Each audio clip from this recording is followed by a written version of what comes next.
Saudações a todos. Estaremos nesse material apresentando um exemplo completo de dimensionamento de uma viga de concreto armado, considerando as armaduras longitudinais. Então, o exemplo que estaremos calculando é uma viga de 3 metros de comprimento, de vão, com seção transversal de 14 centímetros por 30 centímetros, 14 de base por 30 de altura, com uma carga total aplicada de 9,5 kN por metro de viga, pouco abaixo de 1 tonelada por metro. Vamos dimensionar essa viga então com concreto classe C20, vamos utilizar os aços para concreto armado CA50 e CA60, caso necessário. A classe de agressividade ambiental desse exemplo é a classe de agressividade ambiental 1, levando então a utilização de cobrimentos de 2,5 centímetros. E também é esse concreto C20. Vamos estar considerando estribos de 5 mm, brita 1 e uso residencial. Então, o processo de dimensionamento das armaduras longitudinais, ele passa pelo entendimento que a armadura de tração deverá ser colocada na parte inferior da viga, que no caso de uma viga biapoiada, como a que estamos dimensionando, é a região onde nós teremos os momentos fletores atuantes, momentos fletores positivos. Então, na região inferior, nós vamos ter a armadura longitudinal de tração, e na região superior, nós teremos compressão. A necessidade de posicionamento de armaduras na região superior vai se dar muito mais por uma questão de montagem do que por uma questão de necessidade estrutural. Então, o passo número 1, ele passa aí pela preparação das variáveis. Nós temos então 5 variáveis de interesse que devem ser preparadas inicialmente. São elas o chamado FCD, que é a resistência à compressão do concreto, de projeto, tem esse desenho ali. O FYD, que é a tensão de escoamento do aço, também de projeto, nós temos a letra D. MD, que é o momento fletor atuante, também de projeto, temos a letra D. O BW, que é a largura da viga, e D, que é a altura útil da viga. Lembrando então que esses dois últimos itens, BW e D, são propriedades da seção transversal. Seção transversal que nesse exemplo a gente está trabalhando ali com uma base de 14 centímetros e uma altura de 30. O momento fletor atuante ele vai estar relacionado ao vão da viga, no caso de 3 metros, e o carregamento aplicado, no caso de 9,5 kN por metro. E essas duas primeiras variáveis, o FCD e o FYD, estão relacionadas a propriedades mecânicas dos materiais empregados, no caso o concreto e o aço. Então a gente inicia calculando essa resistência à compressão de projeto FCD do concreto. A gente faz o FCD então como sendo FCK dividido por 1,4. 1,4 o coeficiente de minoração da resistência. O FCK para um concreto classe C20 é 20 MPa. Então 20 dividido por 1,4 resulta 14,3 MPa. E reparem aqui que eu já faço a divisão por 10 para converter esse 14,3 MPa para a unidade de kN por centímetro quadrado. 1,43 kN por centímetro quadrado. Lembrando que a gente vai estar trabalhando então sempre com as unidades aqui de quilonewtons e centímetros, Na sequência, a gente prepara a tensão de escoamento do aço de projeto, FYD. Nós fazemos isso dividindo a tensão de escoamento característica, FYK, pelo seu coeficiente de minoração da resistência, 1,15. Então, reparem que o aço CA50, esse 50 do CA50 já é a tensão de escoamento em kN por centímetro quadrado, 50 kN por centímetro quadrado. A gente não costuma apresentar essa tensão em MPa, que aplicando então essa conversão seriam 500 MPa de tensão de escoamento. E, né, então a gente trabalha já diretamente com o 50, né, já está pronto. Então 50 dividido por 1,15 vai resultar esse 43,48 kN por centímetro quadrado. Na sequência, a gente vai calcular o momento fletor atuante de projeto, MD, que é calculado aí como 1,4 vezes o momento fletor máximo atuante na viga. Para uma viga tão simples quanto essa no nosso exemplo, a gente consegue calcular o momento fletor máximo como o carregamento total atuante, P, vezes o vão L ao quadrado dividido por 8. PL ao quadrado sobre 8. Esse é o nosso momento máximo. Então, considerando ali o nosso vão de 3 metros e o nosso carregamento de 9,5 kN por metro, nós temos 9,5 vezes 3 ao quadrado dividido por 8, que resulta 10,68 kN metro.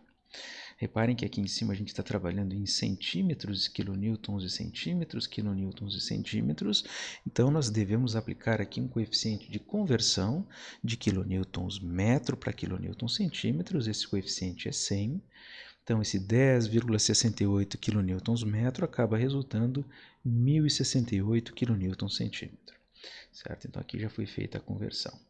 E aplicando o coeficiente de ponderação de 1,4, nós temos 1,4 vezes 1068, que resulta 1496 kN vezes centímetro. Né?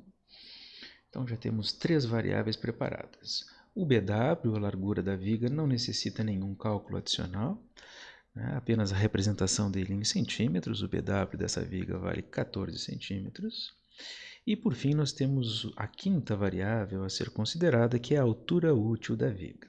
Então, existe uma pequena diferença em estruturas de concreto armado entre a altura da viga, que nós chamamos de H, às vezes é representado como H minúsculo, às vezes H maiúsculo, né? Mas não interessa muito. Mas isso aqui então é a altura total da viga, que para o nosso exemplo é de 30 centímetros, e a altura útil da viga, onde nós devemos considerar a distância entre a fibra mais comprimida de concreto, que para o nosso exemplo, a fibra mais comprimida está lá no topo, e o centro geométrico das armaduras, ou seja, o centro das armaduras. Então, nós conseguimos fazer esse cálculo como sendo H menos o cobrimento da viga que está aqui embaixo, menos o diâmetro do estribo que está sendo utilizado, menos a metade do diâmetro da armadura longitudinal, que é exatamente aquilo que nós queremos calcular. Então, reparem que é necessário a gente arbitrar essas armaduras no primeiro momento. A gente não calculou ainda elas. Né? É o nosso objetivo calcular esse φ, né? Calcular o diâmetro e o número dessas armaduras longitudinais de tração, mas para conseguir calcular elas no primeiro momento, eu necessito estimar que armadura que eu vou utilizar. Então, esse é um processo empírico, é um processo onde é necessário alguma experiência. A minha recomendação é que vocês vão fazendo os dimensionamentos e anotando, né, para um determinado vão e um determinado carregamento, com uma determinada seção transversal, qual foi a bitola que foi utilizada. Então, nesse exemplo aqui, eu vou estar chutando, né, vou estar arbitrando que a bitola que nós vamos utilizar é uma de 10 milímetros, afinal a gente tem um vão curtinho, né, de 3 metros apenas, e nós temos um carregamento que não é muito elevado, aí, da ordem de 950 quilos por metro. Ok? Então, talvez até seja um pouco exagerado a gente estar arbitrando 10 milímetros, é possível que a gente consiga resolver essa viga com bitolas até menores. Então, a gente sempre chuta um pouquinho para cima, tá? Para evitar, né, ficar na obrigatoriedade de recalcular toda a viga. Ok? Então, fazendo esse cálculo, a gente tem aqui que o D, a altura útil, vai ser 30 a altura total da viga, menos o cobrimento, que para esse nosso exemplo é de 2,5 centímetros, menos o estribo, que é de 0,5 centímetros, menos metade da armadura longitudinal, que eu estou arbitrando aqui, de 10 milímetros, né, 1 centímetro, dividido por 2. Isso aqui resulta 26,5. Então, a altura total da viga, 30, a altura útil, 26,5. Então, feita a preparação das variáveis, a gente consegue agora fazer o cálculo da posição da linha neutra.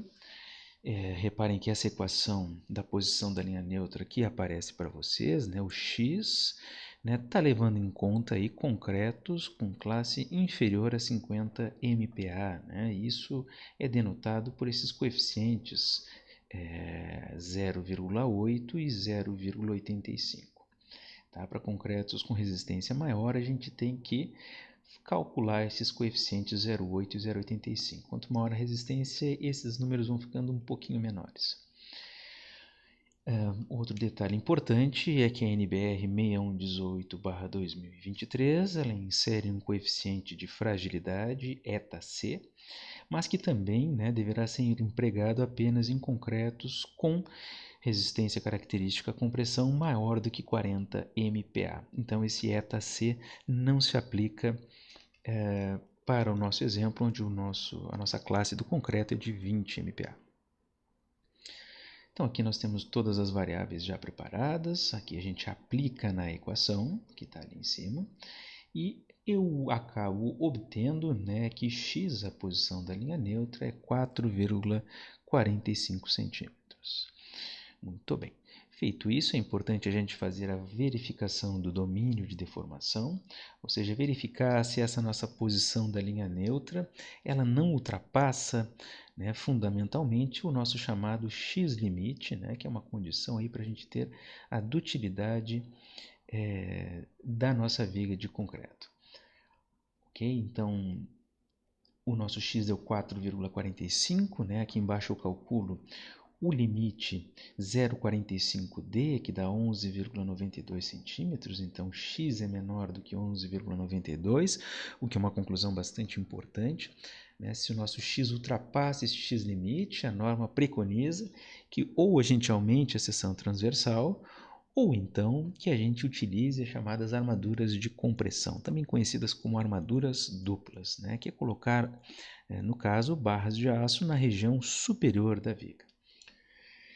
No nosso caso ainda, a gente tem esse limite x23, que é o limiar entre o domínio 2 e o domínio 3, que no 0,259D acabou resultando 6,86 centímetros. X menor que x23 nos leva à conclusão que essa viga estará trabalhando no domínio 2, e dentro do domínio 2 a gente até poderia promover aí a redução da seção transversal dessa viga. Poderíamos verificar a utilização de seções um pouquinho menores. O que a gente já está no limite, numa viga de 14 por 30, já é uma viga pequena. Mas como o carregamento é baixo, ela está operando com alguma folga aí. Certo? Passo número 4, a gente vai fazer o cálculo da armadura longitudinal de tração, que é o nosso objetivo final. Então, a equação para esse cálculo está na tela. De novo, chamo a atenção que esse 0,4 da equação, ele está relacionado também a concretos com FCK menores do que 50 MPa. Tá? Esse 0,4 ele tem que ser calculado se nós estamos trabalhando com concretos de FCK superior a 50. Okay? Então, para x 4,45, momento fletor de projeto MD 1496, tensão de escoamento do aço 43,48 e um D de 26,5, a gente calcula aqui que o AS é 1,39 centímetros quadrados. Certo? Então, agora a nossa próxima etapa é transformar esse 1,39 centímetros quadrados em barras de aço. Dizer quantas barras e de qual diâmetro eu vou ter que utilizar nessa nossa viga. Então, está ali 1,39 centímetros quadrados. Na sequência, eu coloco uma tabelinha com as principais bitolas existentes no mercado. Então, a gente tem ali que, por exemplo, uma barra de 6,3 milímetros tem uma área de 0,31, uma barra de 8 tem 0,5 centímetros quadrados, uma barra de 10, 0,79. Então, a gente pode fazer várias combinações para chegar nesse 1,39. Aqui eu apresento duas combinações possíveis, que seriam 3 ferros, 3 barras de 8 milímetros ou 2 barras de 10.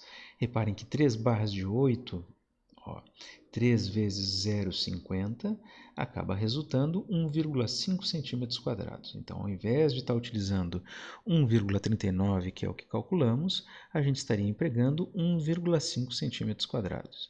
Enquanto que se eu empregar duas barras de 10 milímetros, eu vou estar utilizando 2 vezes 0,79, no caso, então, 1,58 centímetros quadrados.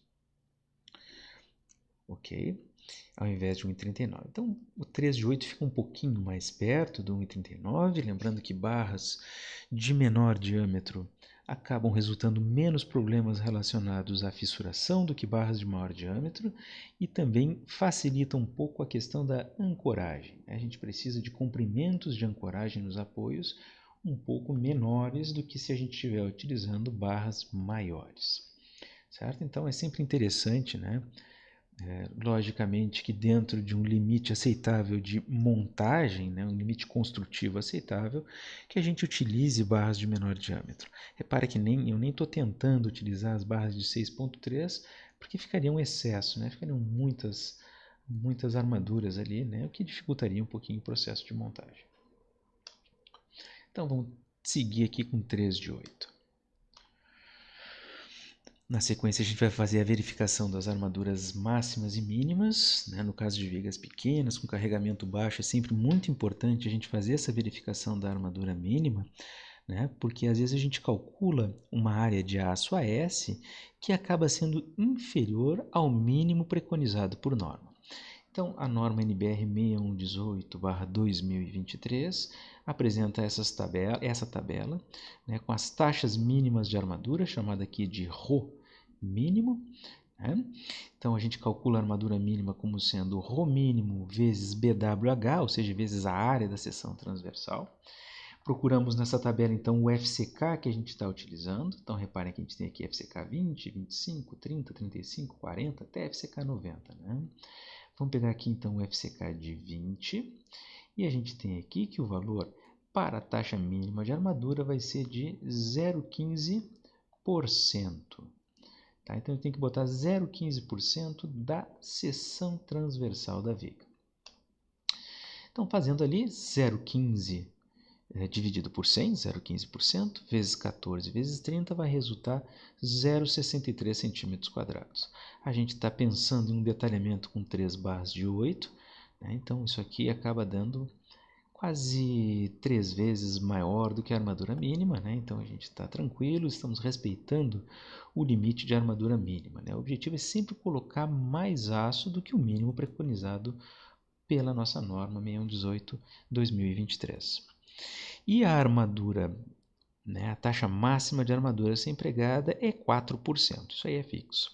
4% da seção transversal. Então, 4 sobre 100 vezes 14 vezes 30, aí a gente chega que o máximo que poderia ser empregado nessa viga é 16,8 centímetros quadrados, que é muito mais do que aquilo que a gente está utilizando. 16,8 é bastante aço mesmo, principalmente se a gente considerar uma seção aí de 14 por 30. Muito bem, então 3 de 8, 1,5 centímetros quadrados, atende aos limites normativos, mínimo e máximo. Passo número 6, a gente vai verificar o espaçamento entre as barras. Então, nós temos que calcular esse espaçamento aqui, que eu estou chamando de AH. Né? Esse espaçamento não pode ser muito pequeno, as armaduras não podem ficar todas elas muito juntas, muito, entre aspas, né, acavaladas umas sobre as outras, porque senão, no momento da concretagem, o agregado pode ficar, né, engrenado, pode ficar, né, acabar ficando sobre essas armaduras, né, criando nichos de concretagem, né, as famosas bicheiras. Certo? Então a gente não quer isso. Então a norma ela apresenta alguns limites de espaçamento que têm que ser atendidos. Primeiro a gente tem que calcular quanto é que vale esse AH e depois a gente tem que calcular quais são esses limites a serem atendidos. Então, para calcular o espaçamento AH, é uma questão geométrica bastante simples. Né? Nós temos que, em primeiro lugar, pegar a base total da viga, aqui então toda a largura dela, que no caso é 14 centímetros, diminuir 2 vezes o cobrimento, eu tenho o cobrimento aqui de um lado e tenho o cobrimento do outro, menos 2 vezes o diâmetro do estribo, né? Eu tenho que descontar o estribo de um lado e o estribo do outro, menos N vezes o diâmetro da barra que eu estou utilizando. Nesse nosso exemplo, a gente tem 1, 2, 3 barras de diâmetro 8 milímetros, né? 0,8 centímetros. E por fim, a gente vai dividir pelo número de espaços entre as barras de armadura longitudinal. No caso, a gente tem 1, 2, 3 barras, entre elas a gente tem um espaço, 2 espaços. Certo? Então, fazendo esse cálculo, a gente tem que BW começa com 14 centímetros, menos 2 vezes o comprimento, menos 2 vezes 2,5, menos 2 vezes o estribo, 2 vezes 0,5, menos 3 vezes 0,8, né? 3 barras de 8 milímetros, dividido por 2 espaços. Isso aqui no meu cálculo está dando 2,8 centímetros. Agora a gente tem que verificar se o 2,8 atende ao que a norma preconiza, né? E a norma coloca da seguinte forma, que o AH, o espaçamento entre as barras, tem que ser maior do que os 3 valores que estão apresentados aqui, né, nesse detalhe. 2 centímetros, ou o φ da armadura longitudinal, ou 1,2 vezes o diâmetro máximo do agregado, da brita que está sendo empregada. Então, a gente está trabalhando com brita 1, né? Já vamos fazer primeiro esse cálculo. A brita 1 tem um diâmetro máximo de 1,9 centímetros. Isso é tabelado, né? Uma questão de peneiramento. Então, 1,2 vezes 1,9 vai resultar 2,28 centímetros. A barra de armadura longitudinal que eu estou utilizando é uma barra de 8 milímetros, no caso 0,8 centímetros. E o 2 centímetros é fixo. O maior dos 3 valores é 2,28. Então, no caso, o nosso 2,8 tem que ser maior do que o maior dos 3 valores. Tem que ser maior que 2,28, nesse nosso caso aqui atendeu. Então, está tudo bem com o nosso espaçamento. Não é uma folga muito grande, né? mas atendeu, deu certo. Tá bom? E por fim, a gente vai fazer aqui a verificação do D real, né, que a ideia desse último passo, né, é que é o seguinte, lá no início do exemplo, né, no nosso passo número 1, a gente teve que calcular a altura útil D. Né? E se vocês estão lembrados, eu comentei que a altura útil é algo que nós temos que arbitrar no primeiro momento, porque nós arbitramos a armadura longitudinal a ser empregada. Né? Então, na hora, ali, quando eu estava fazendo o cálculo, eu chutei, né? Eu arbitrei que a barra a ser empregada era uma barra de 10 milímetros, 1 centímetro. E na prática, a gente não usou uma barra de 10 milímetros, a gente utilizou barras de 8 milímetros, de bitola menor. Então, o nosso D real, a nossa altura útil real, ela é diferente da altura útil que eu empreguei em todos os meus cálculos, certo? Então, refazendo o cálculo, nosso D real aqui deu 30 menos 2,5 menos meio, menos 0,8 dividido por 2, que resulta 26,6 centímetros. E antes eu tinha feito todo o meu cálculo com 26,5. Tá? A gente tem uma regrinha prática que é o seguinte, sempre que o nosso D real der maior do que o D, a gente tem uma situação a favor da segurança. Sempre que o nosso D real for igual ao D, nós temos, obviamente, a situação ideal de dimensionamento. E, por fim, sempre que o nosso D real for menor do que o D, a gente tem uma situação contra a segurança, certo? Então, o procedimento correto, né, que eu sempre recomendo, é que vocês recalculem toda a viga, ou seja, vocês voltem lá no passo número 1, né, onde a gente tinha D, agora a gente vai utilizar o D real, ou seja, utiliza o 26,6 e recalcula tudo. Tá? Eu até fiz esses cálculos rapidamente aqui, né? Eu recalculei toda essa viga agora para um D real de 26,6 e os pontos mais importantes eu chamo a atenção de vocês aqui. Ó. O X, que utilizando antes, né, 26,5 tinha dado 4,45 centímetros, ele cai para 4,43, uma diferença muito pequena. Né? E a nossa armadura AS, né, que era 1,392 para ser mais exato, deu 1,386. Tá? Então, bem como eu tinha comentado, né, a gente está a favor da segurança quando temos um D real maior que o D. Observem que na prática a nossa armadura empregada é um pouquinho menor do que aquela que a gente tinha calculado antes. né? Mas eu acho que é importante vocês nessa etapa de estudo e aprendizado que refaçam esses cálculos sempre para ir entendendo a sensibilidade do modelo. Muito bem. Então, né, como a gente empregou 3 barras de 5 milímetros, continua atendendo perfeitamente ao nosso AS calculado. Antes era 1392, agora 1386. E a gente pode dar essa viga aqui como pronta. Tá? Vamos seguir com os 3 φ de 8. Comento só para terminar, né, que aqui vão ficar os 3 φ de 8. Longitudinalmente essa barra vai estar, né, distribuída ao longo da viga, como a gente está vendo aqui, né, na parte inferior. E na parte superior nós precisaríamos ainda empregar 2 ferros, né, chamado de porta-estribo, para manter os estribos verticais devidamente posicionados. E essa armadura, por norma, ela deve ser igual ou maior do que o estribo empregado. Então, se a gente está trabalhando com estribo de 5 milímetros, essa armadura deve ser no mínimo de 5 milímetros. Tá? Então, por isso que eu estou especificando aqui 2 φ de 5 na parte superior da viga e 3 φ de 8 a armadura longitudinal de tração de fato calculada. Um abraço a todos e eu fico aberto para eventuais dúvidas.